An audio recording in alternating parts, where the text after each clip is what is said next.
ಓಂ ಬ್ರಹ್ಮಚಾರಿಣಿ ದಧಾನಕರಪದ್ಮಾಭ್ಯಂ ಅಕ್ಷಮಾಲಾಕಮಂಡಲೂ ದೇವಿ ಪ್ರಸೀದತು ಮಯಿ ಬ್ರಹ್ಮಚಾರಿಣ್ಯನುತ್ತಮ.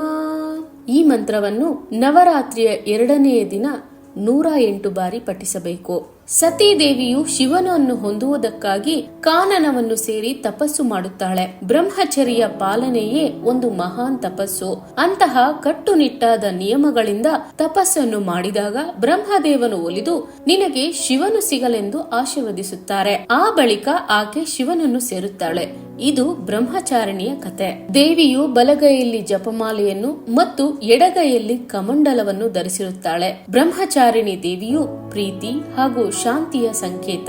ಈ video save ಮಾಡಿಕೊಳ್ಳಿ. ಇಂತಹ ಧಾರ್ಮಿಕ, ಆಧ್ಯಾತ್ಮಿಕ, ಜ್ಯೋತಿಷ ವಿಚಾರಗಳಿಗಾಗಿ ನಮ್ಮ ಜ್ಞಾನ ಮಾರ್ಗ ಯೂಟ್ಯೂಬ್ ಚಾನಲ್ ಸಬ್ಸ್ಕ್ರೈಬ್ ಮಾಡಿಕೊಳ್ಳಿ. ಹಾಗೆಯೇ ನಮ್ಮ ಫೇಸ್ಬುಕ್ ಮತ್ತು ಇನ್ಸ್ಟಾಗ್ರಾಮ್ ಚಾನಲ್ ಫಾಲೋ ಮಾಡಿ. ಧನ್ಯವಾದಗಳು.